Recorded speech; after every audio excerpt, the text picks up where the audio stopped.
Il y a beaucoup d'idées fausses sur les frontières. Je crois que la première et la plus répandue, c'est l'idée selon laquelle il y aurait des frontières naturelles et des frontières artificielles. Cette idée de frontière naturelle est très française. C'était d'ailleurs un vrai projet politique. L'idée selon laquelle la France devait s'étendre jusqu'aux Pyrénées, jusqu'au Rhin, et peut-être encore plus. En fait, toutes les frontières sont artificielles, par définition. Une frontière, c'est une convention qui a été imposée par la force ou qui fait l'objet d'un accord politique, mais il n'y a pas de frontière naturelle. Toute frontière, par définition, est un acte politique. C'est du temps et du droit, un rapport de force souvent inscrit dans l'espace. Quand on parle de frontière naturelle, on pense souvent à un fleuve ou une chaîne de montagnes, mais regardez par exemple le Rhin, soi-disant une frontière naturelle de la France. Ça a été une des frontières les plus contestées de l'histoire de notre pays. À l'inverse, une frontière parfois décrite comme artificielle, à savoir la frontière entre les États-Unis et le Canada, puisqu'elle est quasiment rectiligne. C'est une frontière qui n'est pas contestée. Donc c'est la première idée fausse, à mon sens, sur cette question. Il y a une deuxième idée qu'on retrouve beaucoup en ce moment sur les débats à propos du Moyen-Orient, c'est l'idée selon laquelle les frontières tracées par les colonisateurs étaient parfaitement arbitraires. D'abord, je note que ces frontières sont généralement plutôt bien acceptées par les nations, par les États, par les élites de ces régions, et que l'idée selon laquelle ces frontières sont imposées de l'extérieur, donc artificielles, donc devant être revues, n'est pas forcément une idée très populaire. En tout cas, elle n'est pas systématiquement contestée. Et puis, il est faux de dire que les colonisateurs ne tenaient aucun compte des réalités locales. Au contraire, par exemple, au Moyen-Orient, c'était souvent des réunions de vilayets de l'Empire ottoman. En Afrique, de la même manière, elle n'était pas totalement absurde. Toute frontière est contestable. Tracer une ligne, ça veut dire séparer. Mais on ne peut pas dire que les frontières coloniales étaient, par définition, toutes totalement absurdes. On pense aussi à une autre idée reçue, qui est l'idée selon laquelle un tracé de frontière serait une course de guerre en soi. Un différend entre deux États serait lié, ou trouverait son origine dans une question de frontière. En fait, les questions de frontière, ce sont plus des symptômes que des causes. Lorsque deux États, deux nations ont un différend territorial, le point de fixation est souvent la frontière, mais ces différends, en général, recouvrent des choses beaucoup plus profondes, parfois anciennes. Et j'aime bien décrire le problème frontalier, le différend frontalier, comme le symptôme plutôt que comme la maladie. Enfin, dernier point, plus contemporain, il y a cette idée selon laquelle le monde serait en voie d'enfermement. On trace des murs partout, on érige des barrières partout. Alors c'est vrai, il y a de plus en plus de barrières, c'est rarement des murs. D'ailleurs, les murs au sens du dur, ça représente une partie infime du tracé total des frontières terrestres. Il y a à peu près aujourd'hui entre 5 et 25%, allez, on va dire à peu près 15%, des frontières terrestres qui sont matérialisées par une barrière. Donc c'est une minorité. Et encore une fois, il y a très peu de murs. Et l'absurdité, c'est de parler du retour de murs en Europe comme si c'était les nouveaux murs de Berlin. Non, le mur de Berlin avait ceci de particulier qu'il était conçu pour empêcher les gens de sortir.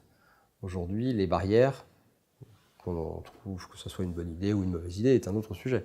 Les barrières, elles sont conçues pour empêcher les gens de rentrer.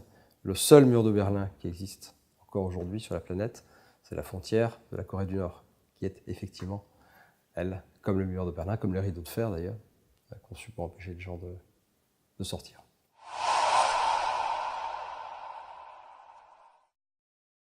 Il y a deux points qui me semblent particulièrement importants. D'abord que nous sommes dans une période, depuis la fin de la guerre froide, de consolidation des frontières, de démarcation.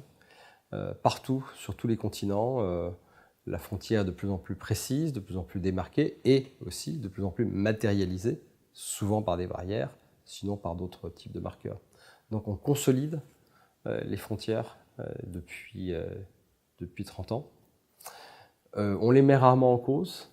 Ce qui est important, c'est de réaliser que la violation de la frontière est en droit de plus en plus considéré comme un tabou. C'est quelque chose qui n'est plus naturel, alors que pendant des décennies, des siècles, on violait allègrement les frontières. En droit international, la violation de la frontière est véritablement devenue un tabou. Et puis la frontière elle-même, d'une certaine manière, le tracé de la frontière, est devenu une forme de tabou. Il y a un principe qui s'appelle uti possidetis iuris. C'est un principe qui dit en gros, ce que vous possédez, vous l'aurez. Ça veut dire que chaque fois qu'il y a un différend frontalier qui est porté devant une instance juridictionnelle, une cour d'arbitrage ou la Cour internationale de justice, eh bien, les instances juridictionnelles tranchent systématiquement en faveur du statu quo. Autrement dit, la frontière existante est celle qui est destinée à perdurer, même en cas de différend. Je simplifie un peu les choses. C'est important parce qu'aujourd'hui, on trace de moins en moins de frontières. On ne trace plus de frontières entièrement nouvelles. On trace des nouvelles frontières. Il y a des sécessions d'États, par exemple. Hein. Mais quand il y a des sécessions d'États, et ça c'est le cas depuis plusieurs décennies, on utilise les frontières régionales préexistantes. Régions, États fédérés. Et donc, l'idée de dire que la frontière est quelque chose qui est tracé par quelques personnes autour d'une table avec un stylo, c'est quelque chose qui ne correspond plus du tout au monde contemporain. On est devenu très prudent sur le tracé des frontières, on n'est plus du tout à l'époque coloniale.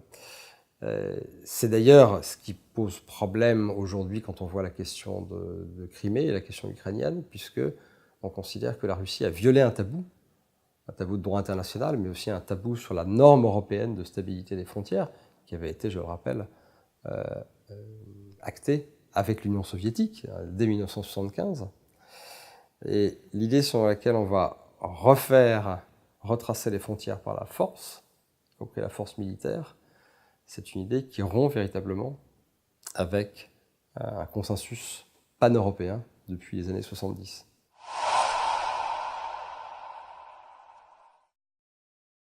Alors, aujourd'hui, on vit dans un monde fini du point de vue des frontières. Il n'y a quasiment plus de territoire qui ne soit pas la possession, même s'il y a des différends, bien sûr, d'un État. À l'exception de l'Antarctique, il n'y a plus de terra nulli, ces terres qui n'appartiennent à personne. Donc, on va achever la consolidation, la division du monde en frontières, même s'il y a des différends comme l'Inde, le Pakistan, Israël, la Palestine qui vont perdurer. Mais la tendance, c'est d'abord l'achèvement de la consolidation, de la division du monde avec des frontières terrestres.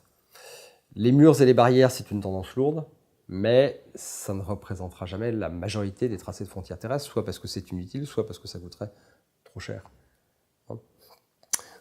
La consolidation, c'est aussi la surveillance. De plus en plus, on emploie des moyens modernes, des capteurs, des drones, pour surveiller la frontière. Là encore, je crois que c'est une tendance lourde. Mais si on tracera de moins en moins de frontières terrestres, on tracera de plus en plus de frontières maritimes. Et c'est le grand chantier des frontières pour les décennies qui viennent. Alors que sur Terre, le monde est quasiment divisé en États souverains, dans son intégralité, le tracé des frontières maritimes est un chantier qui est très très loin d'être achevé. Nous sommes aujourd'hui d'ailleurs en phase de mise en œuvre de la Convention des Nations Unies sur le droit de la mer, qui permet aux États signataires de revendiquer des droits supplémentaires sur leur plateau continental. Et donc je crois que c'est vraiment le grand chantier du XXIe siècle, sur le plan des frontières, cette fixation des frontières maritimes. Il y a énormément de frontières maritimes qui sont pas encore délimitées. Enfin, pour le reste, je dirais pour le tableau d'ensemble des frontières dans le monde, on assiste vraiment aujourd'hui à une sorte de combat entre deux types de forces, celles qui poussent à la fermeture, à la consolidation, à l'enfermement, et celles qui poussent à l'ouverture, à l'effacement, à la libre circulation. C'est un débat que nous avons en Europe, bien sûr. Faut-il revoir ou pas revoir le dispositif dit de Schengen? Mais c'est un débat qu'on a aussi, bien sûr, en Amérique du Nord, aujourd'hui, avec la frontière américano-mexicaine. C'est un débat qui existe et qui existera partout dans le monde. On a vécu dans les années 90 et une partie des années 2000 dans une espèce de sans-frontiérisme qui lui-même était un héritage des années 70, hein, l'idée selon laquelle le monde allait être sans frontières, le monde de la globalisation. Aujourd'hui, le sans-frontiérisme est une idéologie qui est un petit peu moins puissante que ça n'était le cas il y a seulement encore 10 ans. Donc c'est véritablement l'affrontement de deux idées sur la manière dont le monde doit être organisé. Je crois que on va pas dire qu'il va se terminer par la victoire d'un camp contre un autre, mais très clairement aujourd'hui et pour longtemps, nous sommes dans une phase qui est plus celle de la fermeture que de l'ouverture.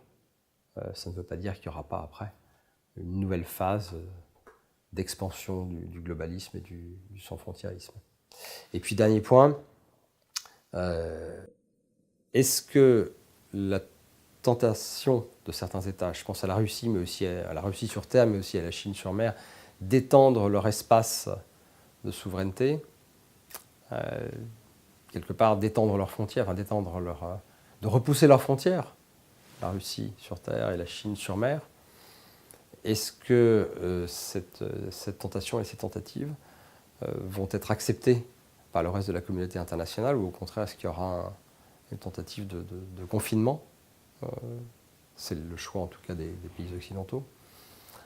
C'est aussi une grande question pour l'avenir. Je n'ai pas encore de réponse, mais là, très clairement, on a un mouvement convergent. Chacun à sa manière. Moscou et Pékin cherchent à repousser leurs frontières. C'est plus discret pour la Chine, mais ça se voit presque tous les jours, en Asie du Sud-Est notamment. Et là, on revient sur la question des frontières maritimes.